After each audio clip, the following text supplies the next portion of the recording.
This is a podcast from the Queen City Podcast Network. Welcome to Nerd School. Nerds! Nerds! Nerds! Yeah. Suck it, nerds! Nerds! Nerds! Nerds! Suck it, nerds! Nerds! Nerds! Nerds! Suck it, nerds! Scissor me, daddy ass.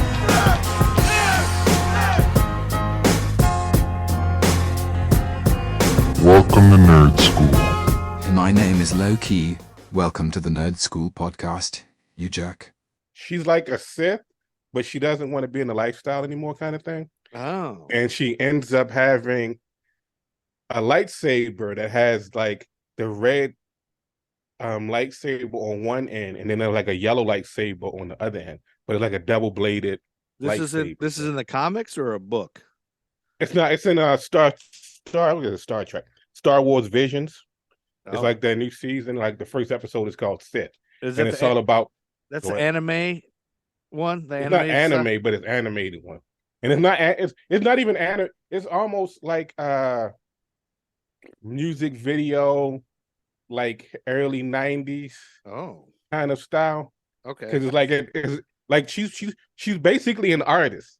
Okay. But then like her energy and her force manifests itself in like splotches of color.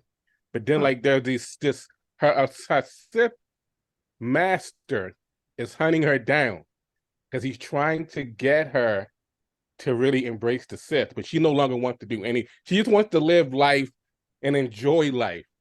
But then she ends up, and it's weird because she ends up fighting him, and then all of a sudden when her blade comes out, the one's like she realized she can combine being a Sith and just doing whatever she wants to do, kind of thing. So that like the blade kind of represents that, but she ends up killing the Sith Lord, which basically does what he was trying to get her to do. Because in order to become a Sith Lord, your apprentice has to kill you. That's why they say there can only be two.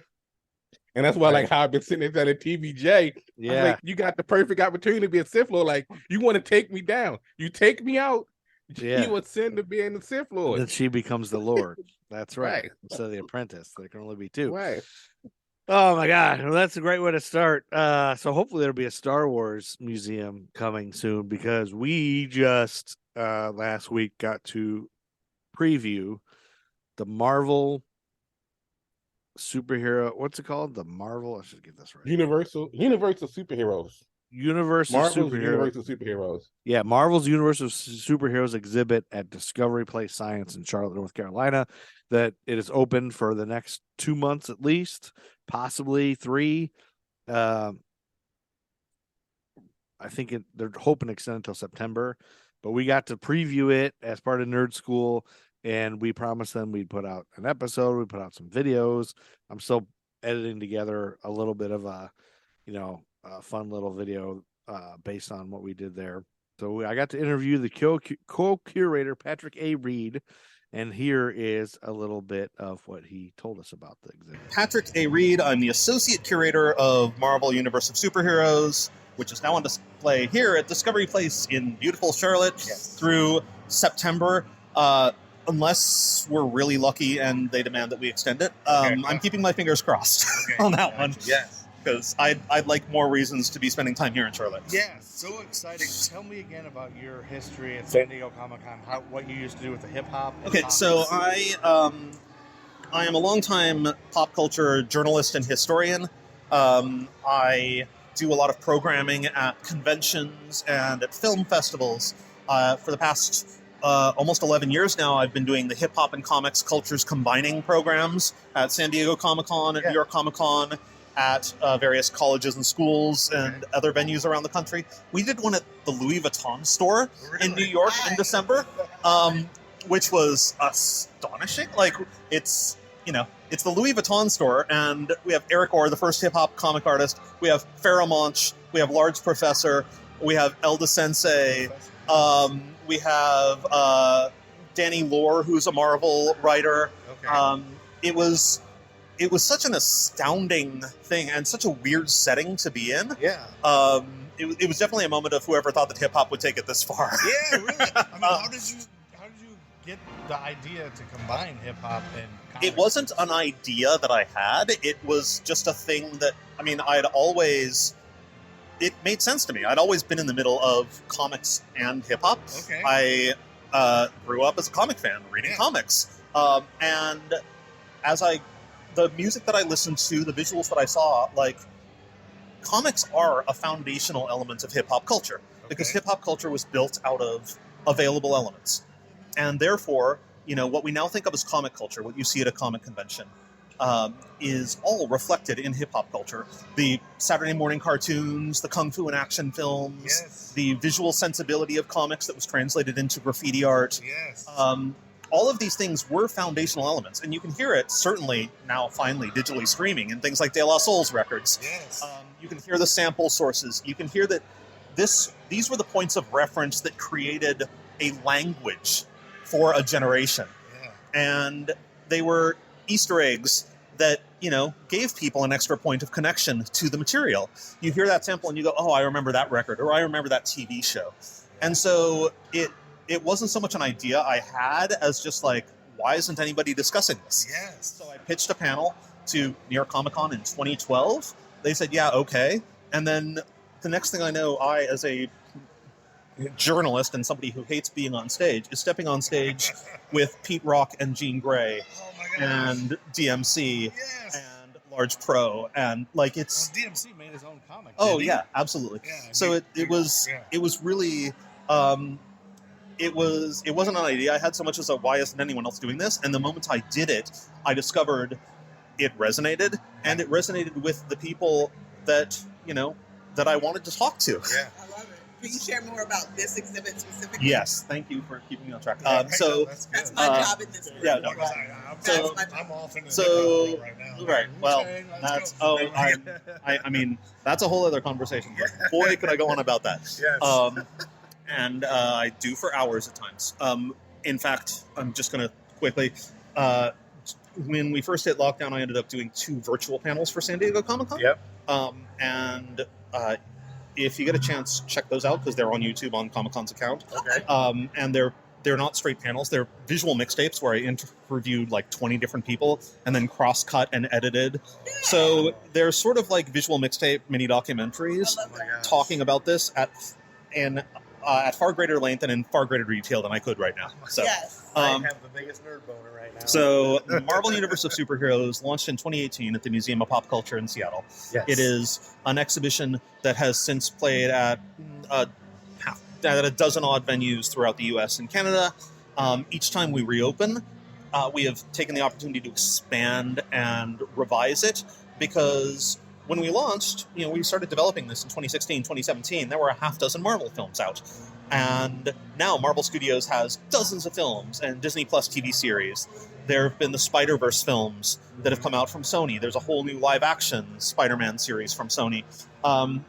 There's, Marvel puts out dozens upon dozens of comics every month. The Marvel Universe is not a staid thing. It is a constantly growing, changing, evolving entity that crosses all kinds of media.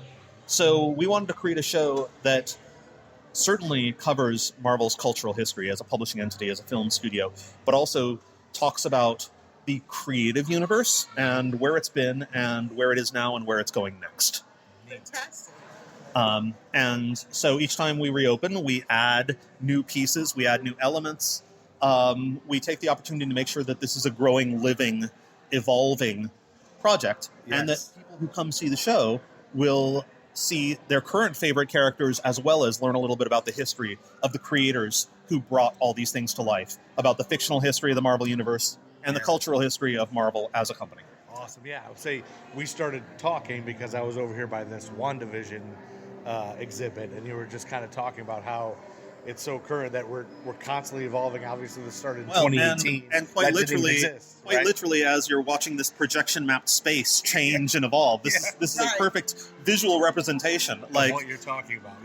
We took the storytelling that they used in the WandaVision show and literally brought it to life within this space, while also displaying the physical props and artifacts from the show, the comic art that in certain ways inspired the events that people now know from the television show. Yes. And it's this right here is sort of the perfect physical embodiment of everything we try to do. But I love seeing it through each exhibit. So when I was spending time over in Spider-Man, I noted that it wasn't just traditional Spider-Man, it was all the Spider-Mans, plus Miles Morales, plus going into the Spider-Verse. And so you guys do a fantastic job of mixing clothing elements and comic strips and history. And all the elements come together. So and when if you you're keep coming going through, in, you'll find the video games, Yes. you'll find the animation. All of these things are in here because these characters resonate through all these different media with all these different audiences. Yes. And we want to make sure that we build in those points of connection. So no matter what your point of reference is for Marvel, you'll find yourself reflected in this show, and it'll give you a point of entry to then explore the entire thing. Thank you. Thank you for taking time to talk to us. Thank you. I appreciate it. That was great. So, Art, based on what you saw, what did you feel about the exhibit? What did you think? I loved it. It was one of those that was super like geeky things because like one it was an exhibit about comic books, but it was almost like like going through a retrospective of like some big name artists, right? Yeah. So like then just being able to like interact with a lot of the things, like it's one of those like you don't know what you're getting going in, but then once you go into it, just because we have touch technology, it's like you're able to sit there and go through certain things, swipe through certain things. They had little things that was like where you could hold it up to your ear, like we got to hear like the Lonely Man intro to Incredible Hulk, the Spider-Man intro from the animated cartoon series. So that was awesome. And then like seeing the actual costumes from the actual movies was awesome. It's like so you get that like you see somebody on television and you've never seen them in person kind of thing. Right. When you get to sit there and be like right next to their actual outfit that they wore, you get to really see just how big their presence is on screen, but then also how big their presence, like you mentioned, like how short Tom Holland is. Like he looks like a little, like even if you watch any of the his solo movies, just having him next to Mary Jane, like Zendaya is kind of tall. So it's almost like the way the camera angle is, it kind of makes them look like they're the same height, but you can see that like, okay, especially just seeing like actual photos of them out in the wild, you're like, okay, he's kind of a short dude. But I mean, we're not tall dudes either, but it was just like one of those things, like you see this little small, and I guess Peter Parker, Spider-Man has always been a tiny baby, a little like, tiny, itty bitty. Not a little tiny baby, but like Tom Holland is tiny. Like we stood next to his actual movie-worn costume, and we were taller than it, and it was up on a 2-foot pedestal. And we were still taller than him, kind of. So then also like the whole, and their feet are so little. Yeah. I'm wondering if that thing that we saw, like like, is it like could have been close to life-size scale that the thing would actually be? Because I think the thing has been been like a big rock granite type monster. I mean, not monster, hero. I guess you could still call him a monster. He's a hero. But when you walk in, so like, just what Art said, kind of right at the beginning, they have this cool, like almost like a cartoon set. It's the thing sitting in a couch on a couch, and you can sit next to him, get your picture with them. But the window behind you was animated, and like you don't even realize it till after you took a picture that every couple seconds a superhero shows up animated in the window behind you, like you're in the cartoon. Just things like that's like one little example of just the things that once you start scratching the surface, you realize, oh, this isn't just like a wall plaque, like it's a video screen that you can has more information the more you swipe it. And then it's like all of a sudden I got a panic once I realized, oh my God, this section that I thought I would only need to be here for a minute. I need to be here for 15 minutes to get all the information. And it's like, how big is this whole thing? We only have till noon. Like we got this preview for 2 hours and we were like, oh no, I got this panic feeling. It's like, I want to see all of this, but I don't have the time to take it all in. I wish I could have spent more time with everything, but we just wanted to see an overview. There's so much to read too. Like you could just sit there and you can look at stuff, but then like there's original art There's original animation cells. There's Yes. storyboards. You have And they like take you all the way back to the history of Marvel, like the very right, beginnings, of that. And I'm a buff of the origins of everything. I need to know the step 1, step 2, step 3. And Step it's like three. I got kind of like, oh, I'm too far into, like, now I'm in the MCU, but I haven't gone, like, I haven't got to the 40s yet. What's going, so it's a little bit overwhelming, but it's so cool. And that little Ant-Man, did you see that little Ant-Man animation thing? Yeah, that was awesome. I think I took a picture. Really I tried to cool. get a picture of it, but like you can see him like he's just running through, and then the thing will pop up with some factoid, run through again. I like this fucking awesome. How to describe that, I'm not sure, but it's like it says, wait a minute here, like give this a second to play. So it looks like an exhibit of like the size of what Ant-Man would be, and it's like there's a pen and a coffee mug and a notebook or whatever, and a pair of glasses or whatever, a stapler, like on a desk, and then but it's in an enclosed glass case, and then all of a sudden Ant-Man pops up animated inside the exhibit of real things and runs across and does these things, so you can actually see the size proportion. And then it's a whole animated thing that takes you, I don't know, 15 minutes to watch the whole thing, and he keeps doing different things and different facts about Ant-Man. And that's just one little part of it. And then Captain America's shield is next to you, and then the actual outfit Captain America wore, and then Scarlett Johansson Black Widow costume is right there.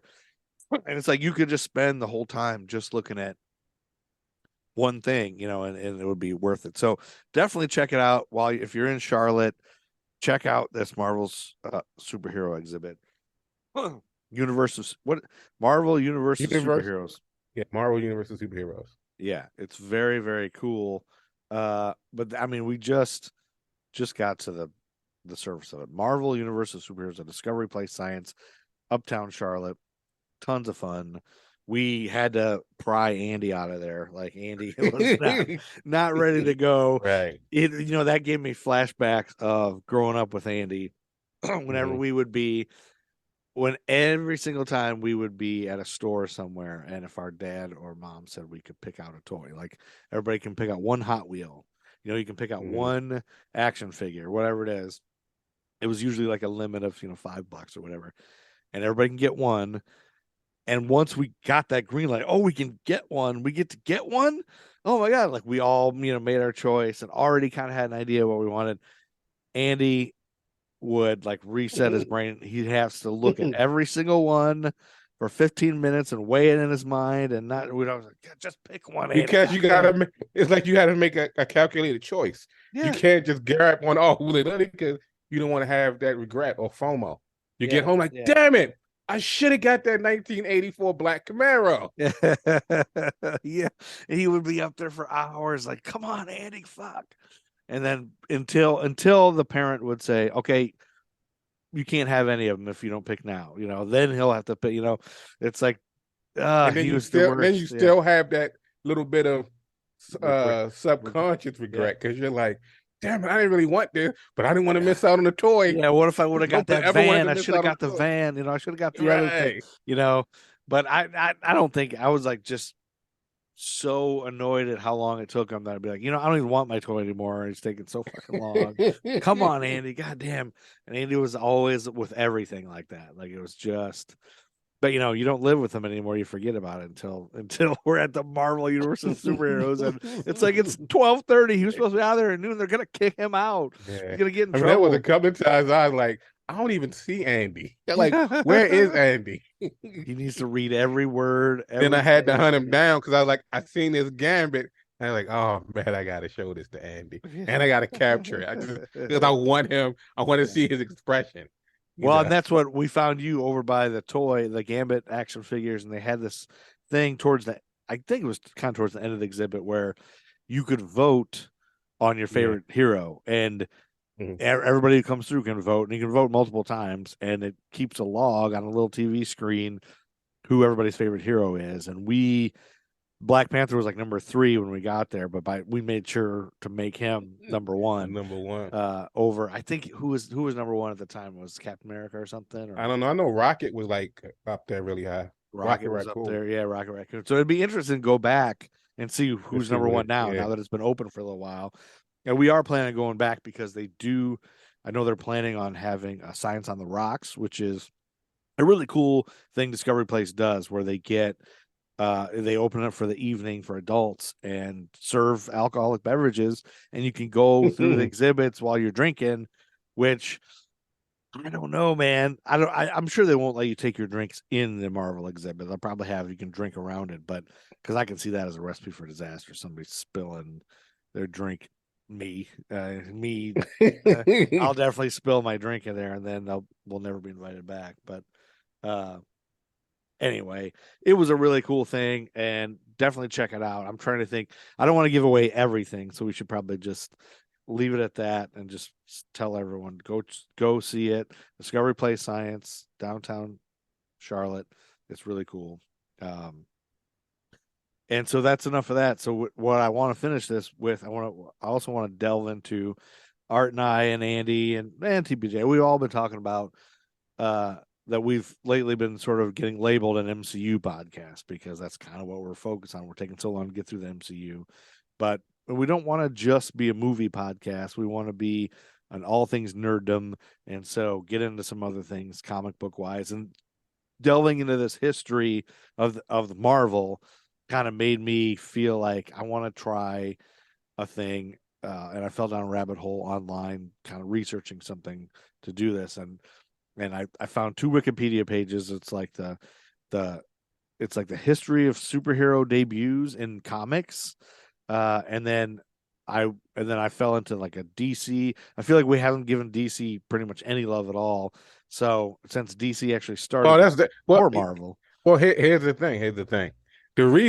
One of the reasons we haven't done that is because we started out reviewing movies, right? Right. And we started with like the MCU, and we've done like, Andy had us, what was it, Andy or was it me? It was Andy. Had us watch the Snyder Cut. We've referenced, we always, because it's comic related and nerd related, we always reference DC. But like most of DC stuff, like I think I'm the only one who actually watches any DC TV series. Yeah. And even then towards the end, Andy kind of ruined it for me, where it's like anything I do watch on DC, because for the most part, most of the shows are on CW, it gives me that Gilmore Girls feeling. But then because I'm a nerd, it's like I have to watch. And then like I get in like, for instance, like Wednesday is the series finale of The Flash, which is the last surviving show in the Arrowverse. You know who Arrow is, right? Green Arrow. So the Arrow, did you say Arrowverse? Arrowverse. So right. I have a lot of questions because I watched the trailer to the new Flash movie that's coming out with Michael Keaton as Batman.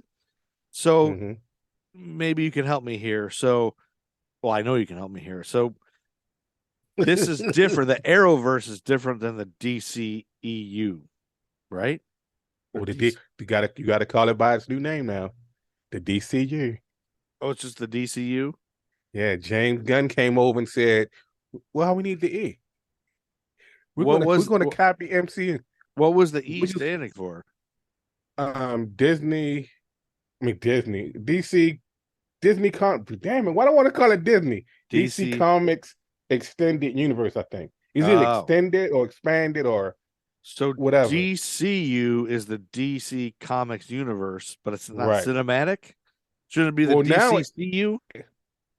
Or it is cinematic, but they don't. But they, I mean, if you want to call cinematic universe separate than the TV, not comics, and the comics, it would be.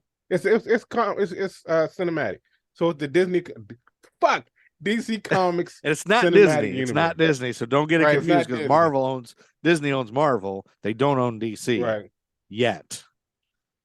But we've kind of alluded to the fact that there's rumblings and rumors that they might buy Warner Brothers, which owns DC. Right. And if that happens, that'll be a catastrophe for the comic nerd world, or will it be a benefit? No, I mean it could be like it'd be like Coke buying Pepsi. Find that. Well, yeah, but then it also could be like the MMA, like the what's an Endeavor merger. So you have like the MMA and WWE, Yeah. basically owned by the same company. Yeah. Like, but they're two different kind of brands. So it could be they own both, but Well, they still just Well, say when their own separate thing. WCW got bought by WWE, and now we have all And of then the there's videos, ECW, yeah, all the videos in one or place.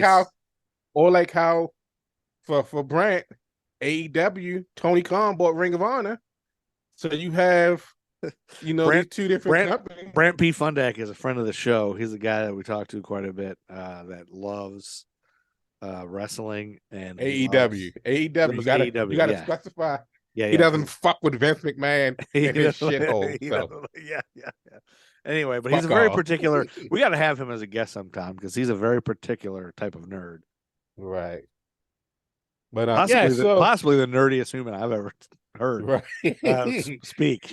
And that's not to say that's not a bad thing. It's not a bad thing. It's But, okay, so reeling it back because we are, we are the two like tangent heaven motherfuckers. Right. Never gonna say so what I want to try is wanting to give DC a little bit of love and caring about the beginnings of everything. Yeah, let me finish. Let me explain it to you for you. Okay. Let me explain this for you. So the Arrowverse. Oh, the Arrowverse. Yeah, we never got to that. Yeah. Back to so that. the Arrowverse started with the Arrow show.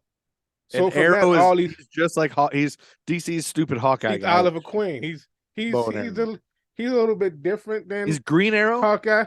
He's Green Arrow, but on the they call him Arrow. But the show was called Arrow, but they did call him the Green Arrow on the show. Not to be confused with the Marvel character Arrow, AERO. Right. But yeah, so all these other shows spun out of that. And then because of that, they created the Arrowverse, and Green Arrow ended, I think, 2 years ago. And then Warner Brothers did what it did and kind of sort of, some of the shows just getting canceled, but then kind of sort of just started canceling the other Arrowverse shows. And then Flash, they knew that they was going to be ending soon because the Flash of that universe, Grant Gustin, him and Candace Patton, who plays Iris West Allen on the show, they got to the point where there was times where they had to keep trying to re-sign them because they was wanting to stop actually doing the show. Like even Candace Patton just came out saying even if the Flash was to come back, she's done with the whole thing. But basically, and who's Candace Patton? She plays Iris West Allen on the show, who's Barry's wife on Arrow. Yeah, no, on the Flash. On the Flash. I'm sorry. Right. So, right. But just a quick dumb it down a little bit for the dumb guy who's all new to all this. The Arrowverse, as I'm looking on Wikipedia, includes the television series Arrow, The Flash, Supergirl, Legends of Tomorrow, Black Lightning, Batwoman, and then the web series is Vixen and Freedom Fighters, The Ray. Yeah. Which I've never I don't know any of this. I know I guess I've heard of The Flash and Arrow. And I think I was aware Supergirl existed, but Legends of Tomorrow, I don't know what that is. Well, and that's the thing. So let's hold on to Legends of Tomorrow for a second. Yeah. So then the Arrowverse is like this DC's TV kind of universe Flash, which so it's like Agents of S.H.I.E.L.D. Right. But here's the thing. Even though that's kind of an MCU, it's in and out of the MCU. Right. Where it's weird because they've done Crisis on Infinity Earths a few times on this show. Yeah. Which is basically like where they bring other universes into the fold. It's like their version of the multiverse, right? Right. So on that, doesn't Marvel have a patent on multiverse? They don't. Everybody can do. Somebody came up with this idea to do a multiverse. This allows you to do everything. So now everybody does multiverses, right? But so like a few years ago when they did that Crisis on Infinity Earth thing, like all of the shows crossed over.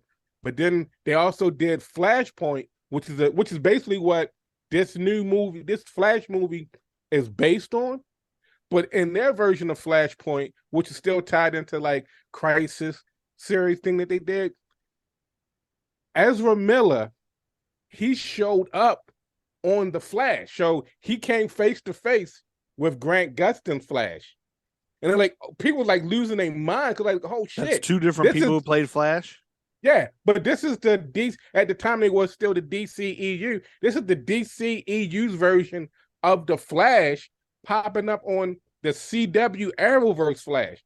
So people sit there saying like, oh shit. So when the Flash movie they're both Flashes? Both Flashes. He showed up just like the way he was dressed in the I would say the Snyder Cut. It's just the way he showed up in Justice League movie. He was exact same costume. So until this happened, the DC movies like the Ben Affleck and all the Wonder Woman were not in the TV at all. They were separate. Never been on a TV show. So when he showed up, did he come from another dimension? Is that what it is? He came from another universe? It was like him going through the whole Flashpoint thing.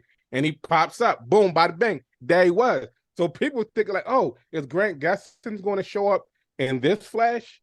Grant Gustin supposedly he has nothing to do with this Flash. So would you say Grant Gustin is better than Ezra? Yes. But not even that, like, it's weird. And I think I mentioned this way back when we was talking about the Snyder Cut. The way that the Flash runs in the DC movies looks like he's on roller skates. If you watch the Flash on the TV, he's running the way you would expect someone to like, okay. Super fast. So the TV's better? TV's a better running? So that's better than Ezra? I think unless they fix it in this movie, it's better than Ezra's running. Because like I say, Ezra's running is like he's on rollerblades or something. Where would you say the Flash TV show, he looks like how you would see, let's say he's reading the comic book and you see Flash where he has like his hands out and he's doing this move. Yeah. It looks just like he's running, like it's like the comic page popped out into the television.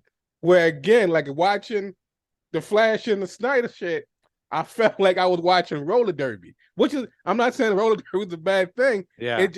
It makes Flash look like he's not really moving that fast. So you think it would be good? It would be good living with Flash, because he's better than Ezra.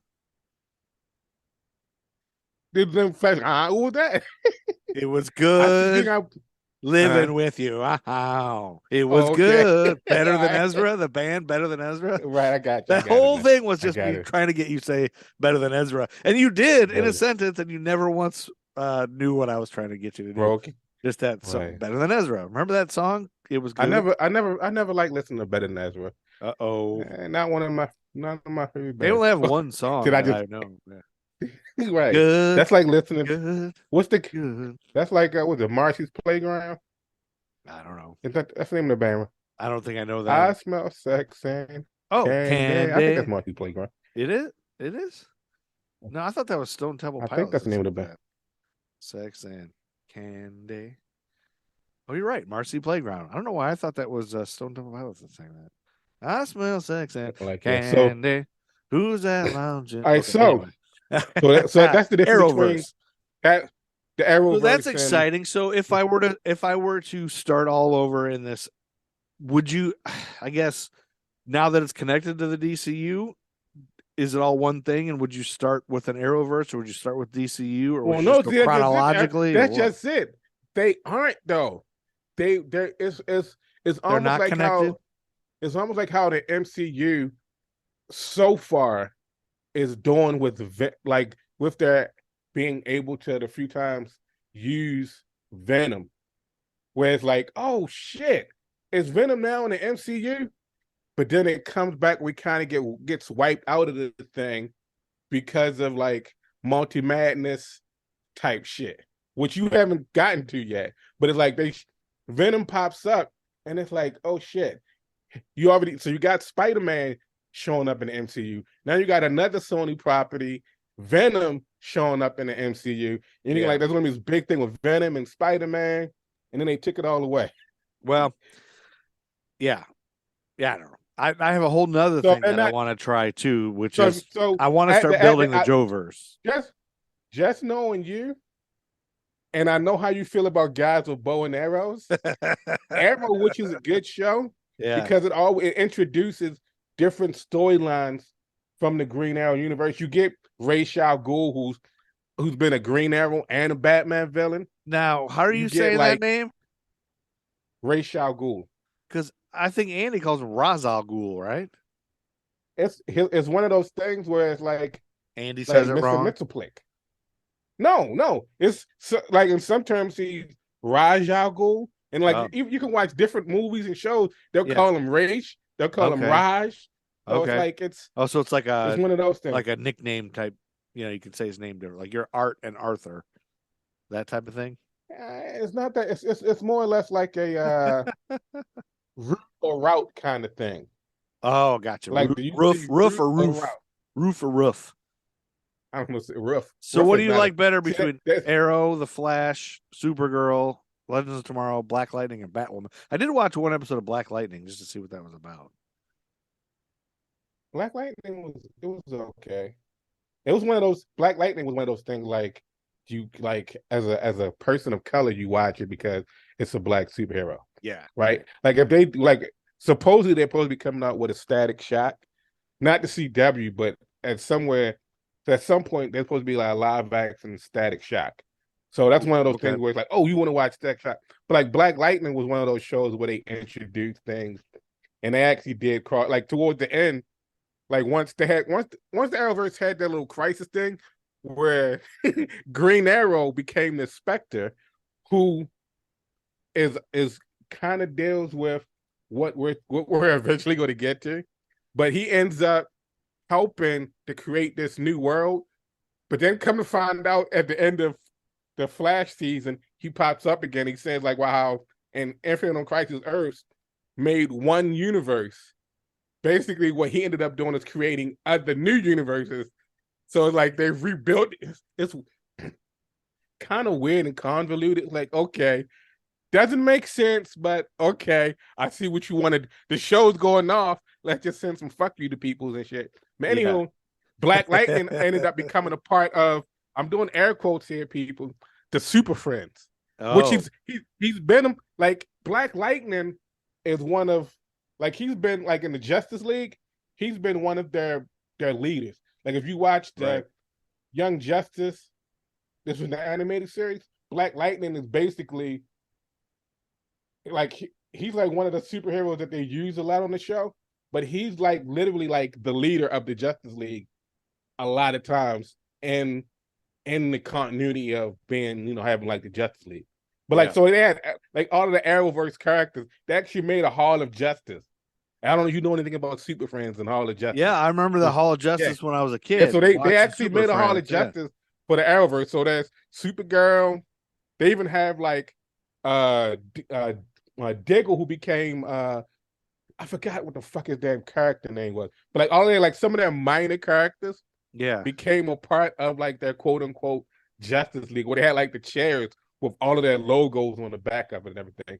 Where like all of them can come together and take on, the big entity that they supposed to take on or some shit. And Black Lightning kind of became like, because Oliver Queen was dead, he kind of became like the person that Barry would go to when he needed help and advice because he couldn't get to Oliver. Anywho, this is crazy. That's that. So Dr. Cole. There's movies, anyways, that's the Arrowverse. That's a little toe into that. So I think I want to get into the Arrowverse. Like I want to, and I think the plan was to go through the whole MCU first, but it keeps going. I don't think. I think we need to dip around, and we got to start Star Wars. We got to get into Star Wars because we have someone who is a Star Wars newbie. He's never watched any Star Wars, and but they're a huge nerd, and they've been meaning to. So I said, please save your Star Wars for us, and we'll do this on Nerd School. And so we'll have a new pupil because I know a little bit about Star Wars, so it doesn't make sense for me to be the brand new pupil. There's still some things we can learn. You could be like, but I can be a TA for Star Wars, and so that'll be fun having somebody who's brand new to the universe and asking us questions about everything and going little by little. But we also have to figure out how we're going to get into it. So at the same time, I want to throw in DC. I want to try this one-off episodes about characters and just go from the beginnings, the origins of these characters from like the 30s on, and just go through this Wikipedia list. And I found out on this page that was like history. It was like superhero debuts in comics, and basically comic books. And it goes back all the way to superheroes, even before comic books were a thing. It was list of superhero debuts on Wikipedia is what it is. And so it starts with the 1900s. In 1902, there was Hugo, Hercules, and newspaper comics. It goes magazines and pulp magazines, newspapers, plays, and then radio, and then it gets to comic books, and that's where we really kind of want to get to our sweet spot. And that's where I found the first one was actually 1933. It was Secret Operative number 48, who was known as Detective Dan Dunn, but that was not in DC or Marvel. It's in a company called Norman Marsh, which I guess doesn't exist anymore. So I don't know if you heard of Norman Marsh comics. I've not heard of Norman Marsh. It just goes to some page that it doesn't, there's not much on there. So on this list, but so the first thing from DC or Marvel is 1935, October, Dr. Occult and Rose Psychic come out in DC Comics. And he is, in a lot of ways, he is sort of a precursor to Superman, because sometimes he's just wearing a trench coat and a hat like a Dick Tracy type of guy. He's also dubbed the Ghost Detective, but other times he's wearing a red cape and a blue suit. And they've said he's sort of, this is like right before they decided they came out with Superman. You have to you can see early versions of Superman in Dr. Occult. Well, the creators of Superman, aren't they like co-creators of Dr. Occult?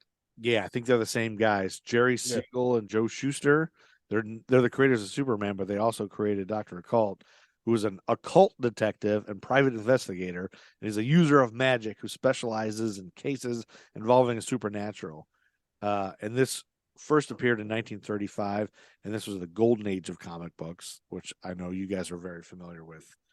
The golden age and the silver age. Bronze age. Bronze. What are we in now? What's now? I forgot. It's funny because me and Andy, shout out to Heroes Con, we'll be there this year. Yeah. Last year, man, Andy sat on a panel where this guy was breaking down the different ages, and then also the kind of quasi new age that they have now. Okay, yeah. Which I forgot exactly what it was. I'm sure if Andy was here, he'd have it in his spout head. it out. Yeah. And Andy can't be here today because he's too busy investigating moles on his body. He sets aside every Monday to just look at all his moles. And so you saying this is Mole Monday for Andy? It's Mole Monday for Andy, so he's busy. But Dr. Occult was published by National Comics Publication and Centaur Publications within anthology titles. He's the earliest recurring, originally featured fictional character created by DC Comics that still is currently used in the DC universe. He's commonly affiliated with the All-Star Squadron and has appeared occasionally in paranormal related stories by DC and Vertigo comics titles. So that made me fall down a rabbit hole of what's All-Star Squadron. Are you familiar with the All-Star Squadron? When I was young, I used to read the comic books. Yeah. But so the All-Star Squadron, I want to say is like, what would be the Marvel equivalent? The Marvel equivalent would probably be like maybe the Defenders. Okay.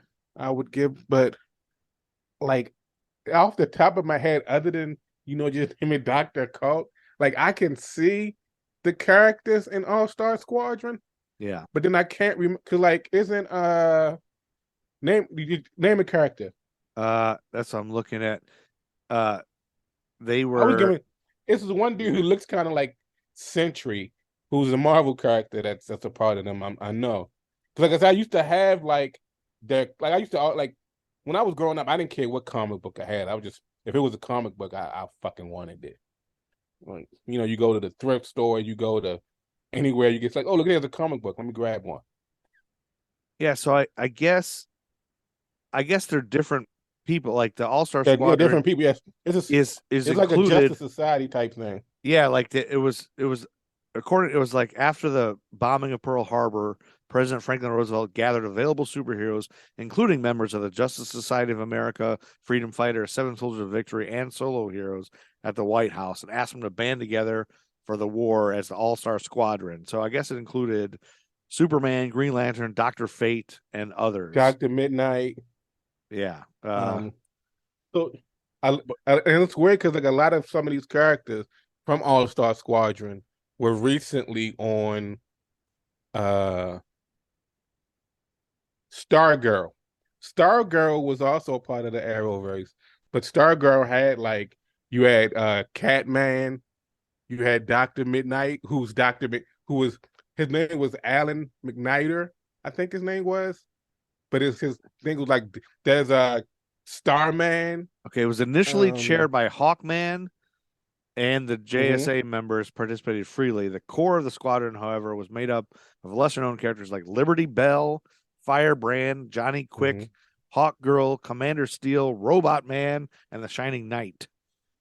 And then there's, of course, a Wikipedia page that's a list of all Star Squadron. And Commander Steel, his son, and I'm doing air quotes, his son was a part of Legends of Tomorrow.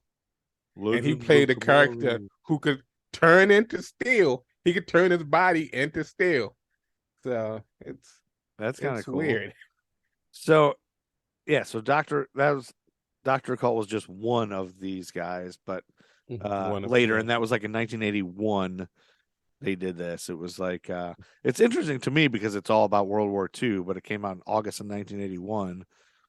Is it, it just seems like a rip off of Captain America, like Captain America's World War II guy, maybe not rip off, but by now you should have established that comic book characters, especially if they're done by certain author or artists. Yeah, it's like they'll let's say if they go from this comic house to that comic house, they bring parts of those characters and they do just enough where it's not like copyright infringement or you have like Deathstroke and Deadpool kind of thing, right? Yeah, it's like the characters like Wade Wilson, Slade Wilson. So it's like you get kind of close, but then you tweak them just a little bit so they're different, but it's Pepsi Coke.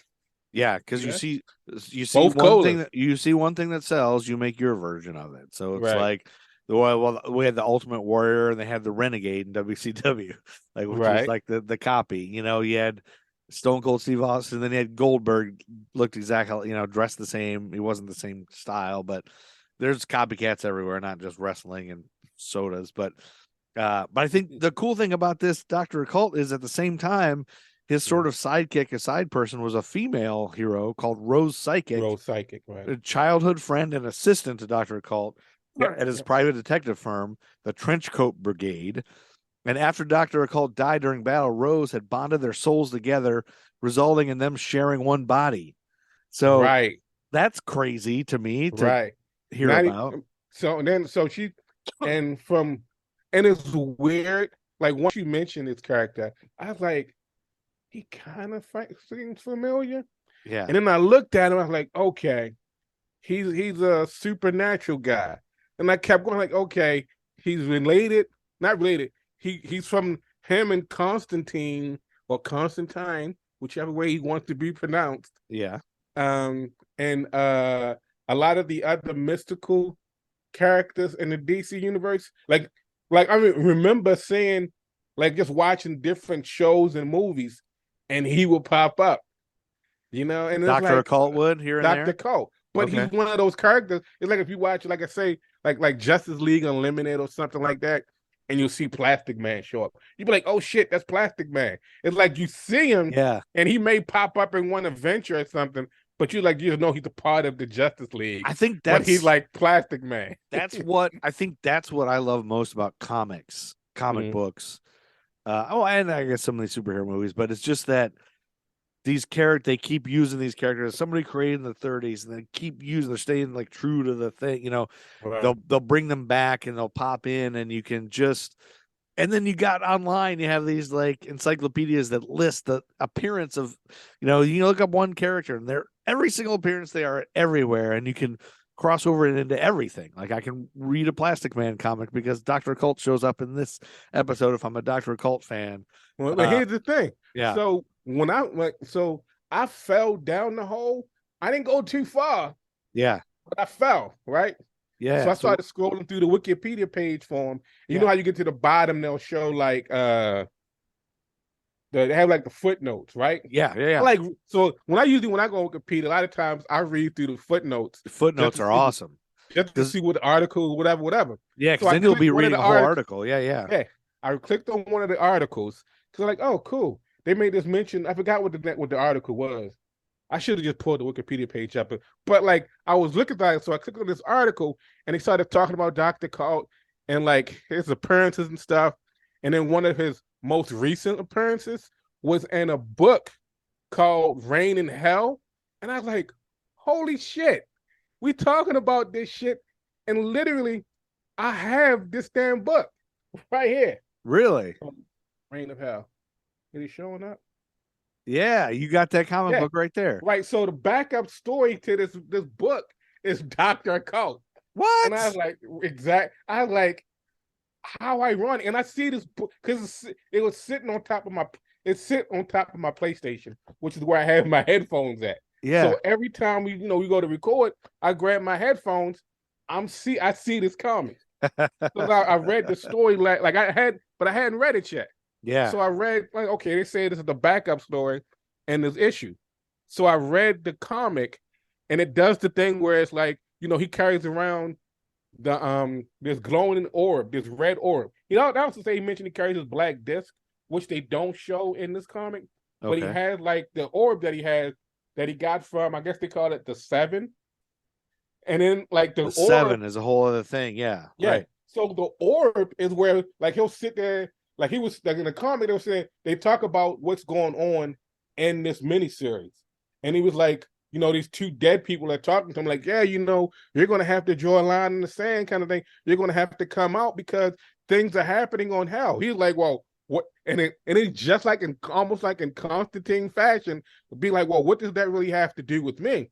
He's like, oh, it has a whole lot to do with you. And he goes through this whole thing about like, should I get involved? Shouldn't I get involved? Who cares if they called the herd kind of thing? Who cares? The orbs, I came with you guys because this orb's been buzzing lately. And they make mention of like they make mention of modern technology, which is weird because like here's a guy from the 30s. Yeah. And then like here it is. And he mentions how he's been living on this world for a long time. Because he uses like something that de-aged himself. It's supernatural powers that make him never so this age, orb really, that he has, he talks to it, and Rose Psychic comes out of like an image of her, a visage of her comes out of the orb, and he communicates with her, and she helps him on these cases and things. I was like, oh shit. So I gotta find the rest of this miniseries. So that comic, what year? What 2008. 2008 is what it's 2008. Because it kind of like parallels what I found is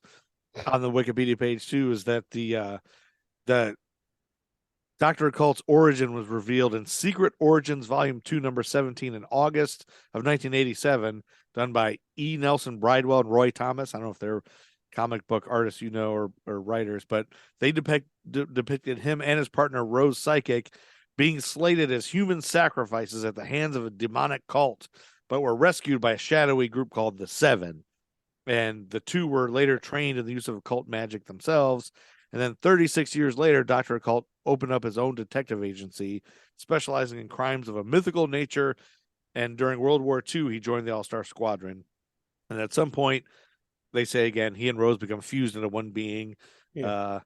And Dr. Occult has used sorcery to halt or greatly slow the aging process so that he appears in modern comics to still be a man in his late 30s or early 40s, even though he was born at the end of the 19th century. And so that's kind of the thing. It's kind of Captain America-esque, where he's frozen in ice or whatever from the 40s, and you can keep using them. Another thing that came out of me falling down this rabbit hole is just skimming through the article, and they mentioned House of Secrets, and I was like, I know this. Then they got the House of Mystery, and I'm like, House of Mystery. So now I'm like falling deeper, and I was like, on Legends of Tomorrow, the last 2 seasons, they were living in the house because Constantine, he joined the squad later in the series, but they was in this house. It was this magical house dealing with So I'm like, what the hell is this damn? I know the name of this damn house.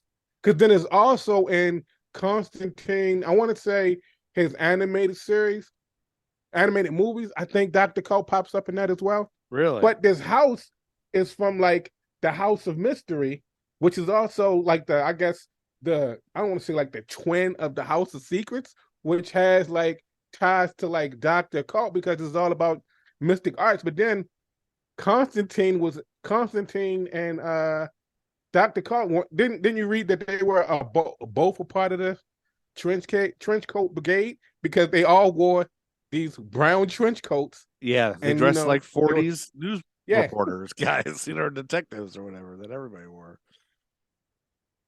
I just imagine like at one of they like if you read any of these older comics like from that time period, they have that radio detective kind of speak. So it's like, Hey, like, hey, split the triple dicks. go give me a cup of coffee, dang. Yeah.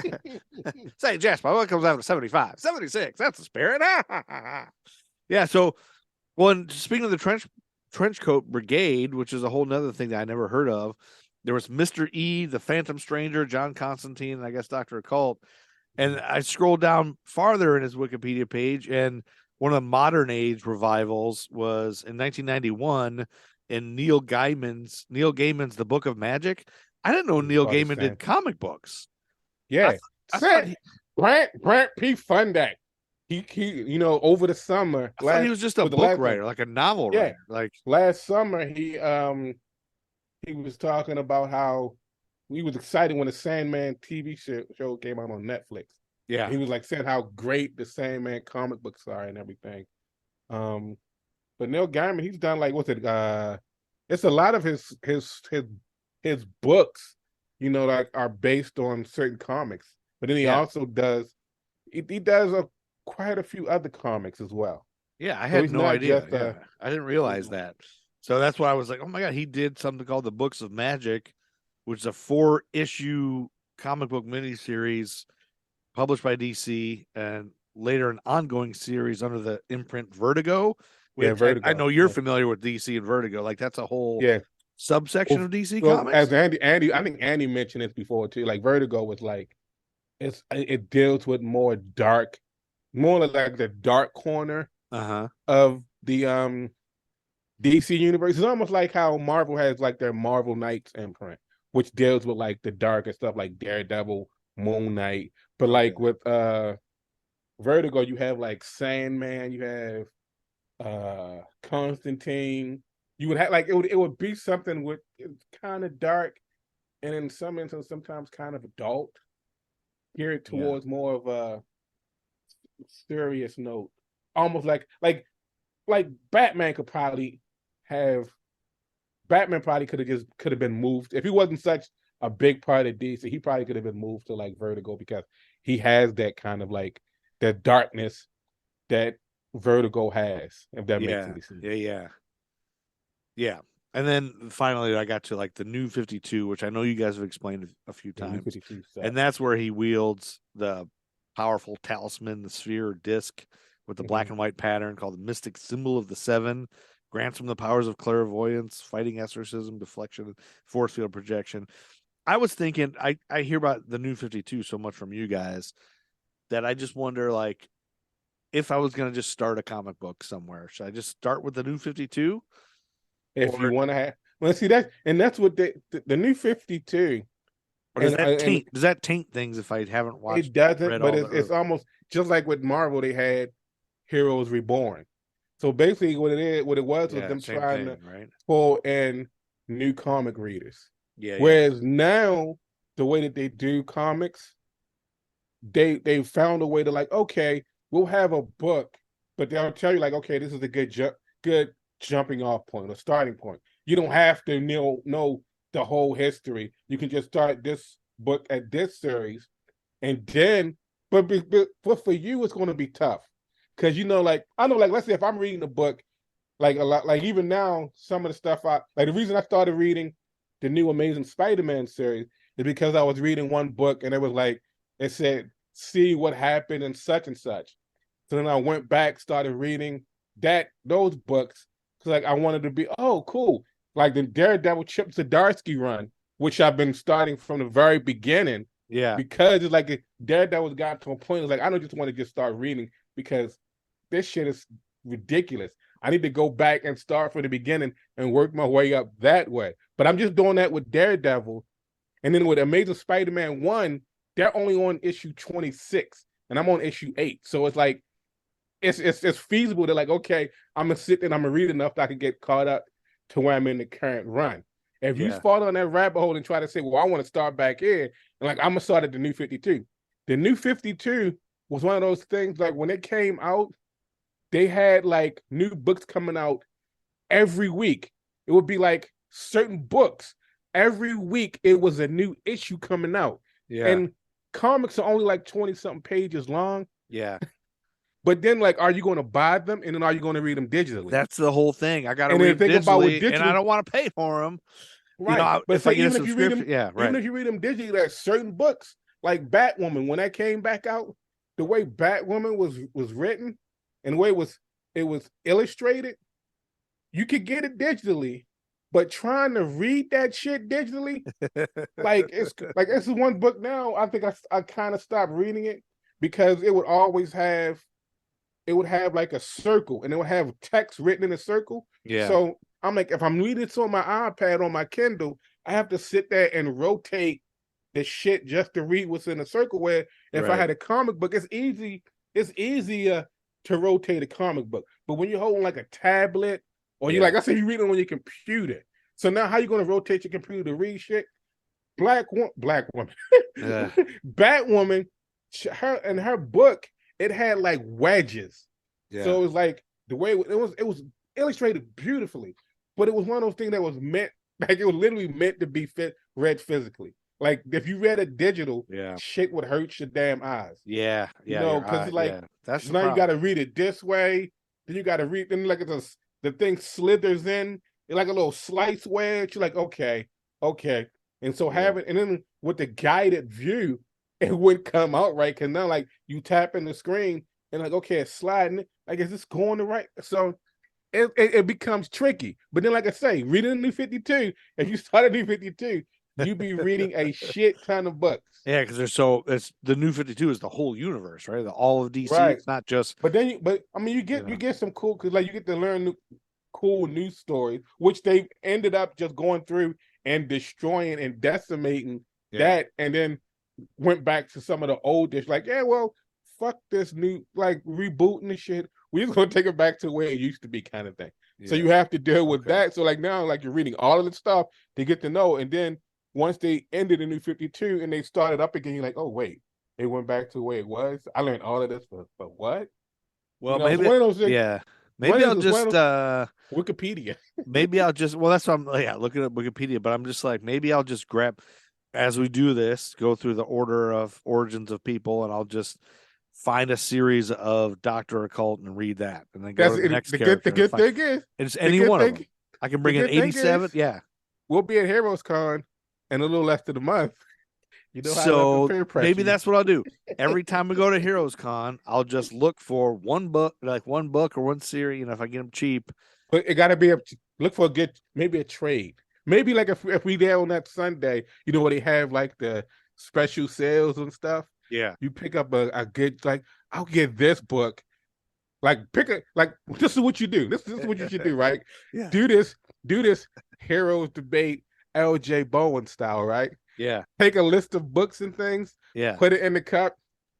Then take a list of books that you want to read, and take it and put the, like, not books, just characters. Make a character. Yeah. Put it in a hat, and then just shake it up and pick one out, and then that's the character that you're gonna get that backstory on, and you're gonna read. That's the one where it's like, so then we'll have these podcast things, and you'll be like, well, wait, what? Dr. Occult?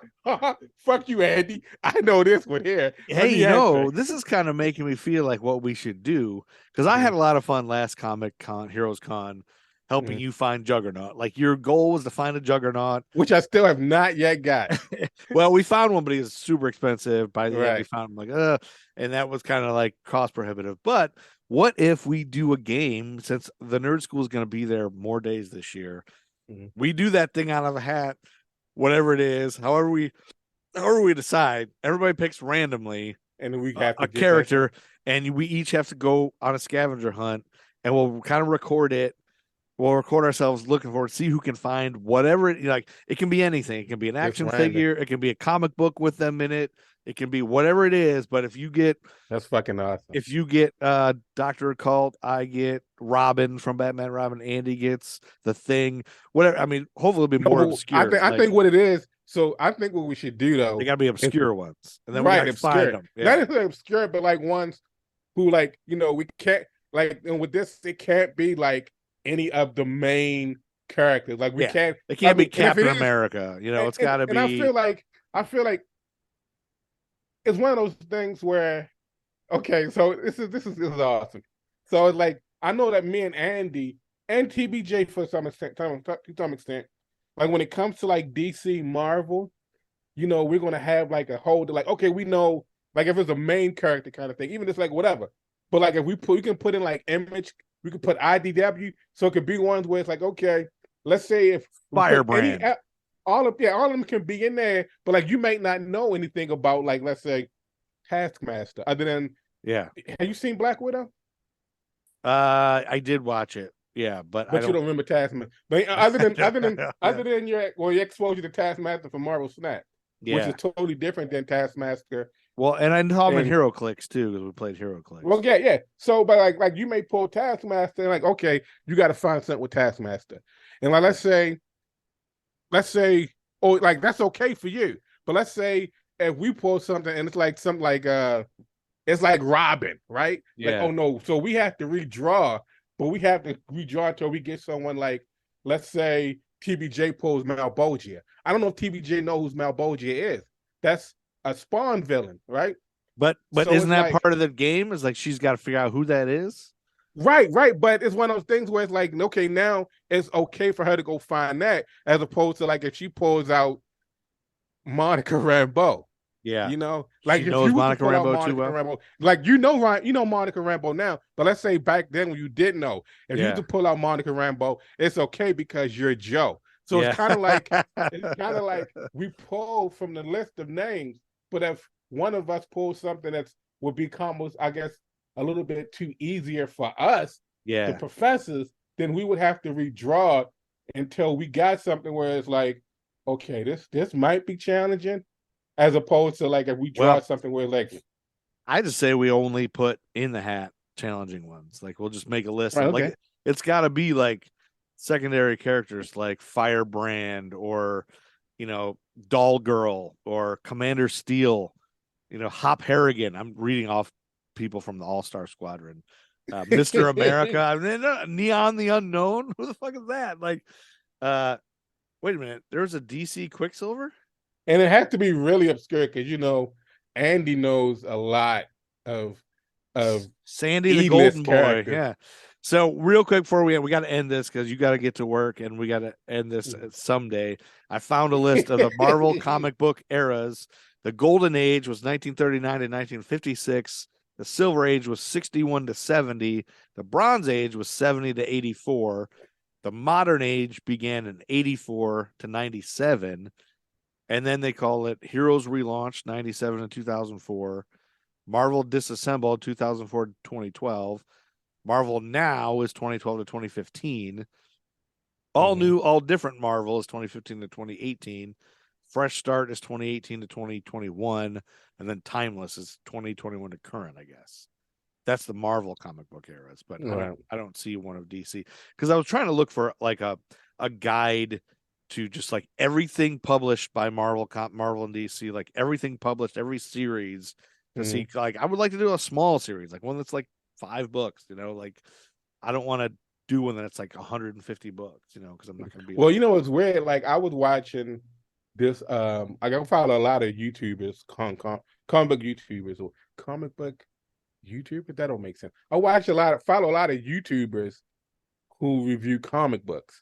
Yeah. And there's one guy, I watched this video he put out yesterday, who was like new books coming this week.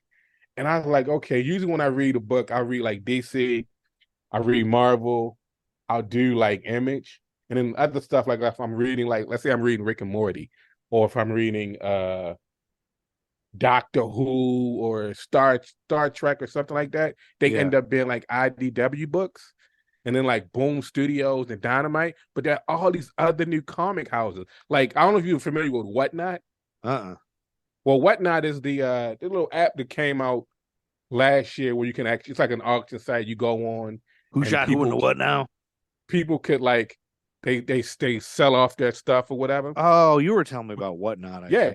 I just found out. Well, I guess I knew because I've seen like at certain Comic Cons, people have like Whatnot exclusive covers of certain books, but they have their own publishing house now. Like there's a Whatnot comics company now, where like you can actually, they put out comic books. Like this auction house puts out their own brand of comic books.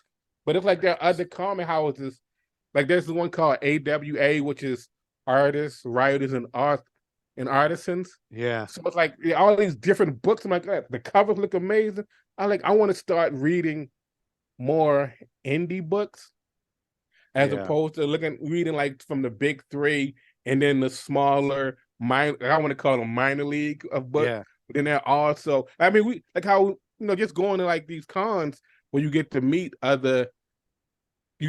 comic creators and see other different books. Is like just starting to want to read more of those and then trying to get more into like them kind of characters as opposed to just like, this could be fun. I say we pitch it to Andy and TBJ as well. I've actually pitched me and Andy in some of the conversations we've had like, at work or whatever. I've always said like, we got those moments where, like he's contemplating getting back into reading comic books, right? Yeah. But like even if he doesn't get back into it, we read stuff about comics. So like we can actually have things where like we have little episodes like this where like how you're doing the characters where me and Andy just sit there and bullshit about you can do a whole series. You could do a series, or a series that you guys remember fondly. But I like this scavenger hunt idea. Like I even like we record an episode where we pick our things out of a hat, what we're gonna do, like maybe the week before we go. And I say we do All-Star Squadron. Like we put all these rare All-Star Squadron people in a hat. We pick them, and it's like whatever you get, and then we share what we found. Like I found a little action figure, I found a keychain, I got a sticker, whatever it is, or it might be all just books that you find, or there's so much shit there. The scavenger hunt idea to me sounds super fun, and then us sharing what we. Okay, here's my stupid character. I hated him, or whatever. I read about him, and now I like him, or now I hate him, or I found a T-shirt. It could be anything. The rarer, the better, almost for me. I don't know if TBJ and Andy will both be into that, but because it does kind of all spend some money.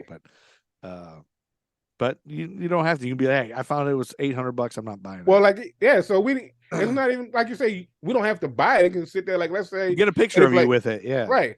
Well, like I'm doing this. Like, oh shit, there it is. You'd be like, look, I found such and such. And, just take a picture of you with it. Yeah, you don't have to buy it. Yeah. But anyway, that we got to end here because you got to get to work. Thanks for listening, Nerd Schoolers. We talked a little bit about the exhibit at Discovery Place. Go see it. The Marvel Universe of Superheroes. Really awesome. Really worth it. Go check it out. You can spend so much time there. And we also talked about Dr. Occult a little bit. A little backstory. The first DC superhero with Rose Psychic. Is that her name? Did I say that right? Yeah, Rose Psychic. Who's, obviously she started the same time as Sidekick. That sounds cool. I'm going to try to find me a Dr. Occult action figure with Rose Psychic. That's what I do. I'll collect the action figures one by one like that. Anyway, Artstar, you want to sing us out? I don't have anything for you today, Joe. Next time. Yeah. Oh yeah.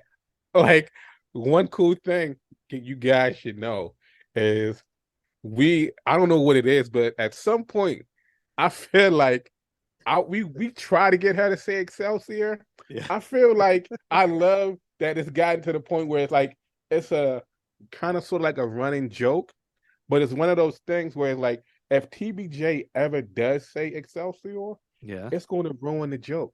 Like we can't, she can't ever say. So this has to be a thing where it's like, how she's always trying to pawn me off, It's always like us getting TBJ to say Excelsior is like a holy grail. Right? I think the only way to get her to say it is if she's only fan. Yeah. if we're behind her, she doesn't know we're there, and she's telling somebody, yeah, these fools always try to get me to say Excelsior. I'm never going to say it. And we'll be like, oh, she said it. Oh, Yeah. yeah. You know?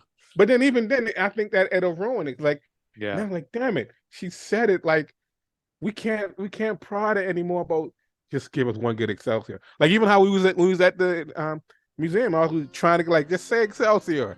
She's like, no.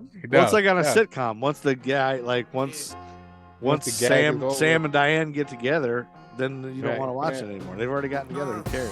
There's got to be a love story. It's us trying to get her to say Excelsior. So, Excelsior, nerds out. Anything else, Artstar? Not at all. Thank you for listening to the Nerd School podcast.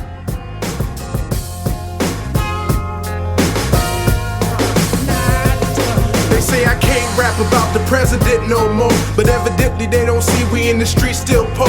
Still more incarceration of my kinsmen by the prisons, and people thinking this election to end in racism. Proud over pessimism, glad to see Obama, but don't expect me not to speak out when I still see problems, Mr. Officer. Now they POTUS look like me, you gon' think again when seeing brothers rolling down the street. Every Martin Luther King on his American dream. Still a Rodney being beaten, screaming fuck the police. Me, I'm running through the pasture, trying to get away from master, but the dogs is on my ass, I gotta move a little faster. Can't pass for Caucasian, but I got a couple papers from the plantation saying I graduated. Congratulations, cool beans, but to most school mean trying to dodge STDs, living off government cheese. Trust the government, please. Not even if it was me sitting in the Oval Office as commander-in-chief, trying to give us free, but there's a nigga in my ear saying, you got it, Superman, you ought to keep it here. Get this distinctly clear, I'm all about jetting. Raps Kunta Kinte without the half-stepping. A new chapter, back with new lessons. After that, the final exam. Any questions?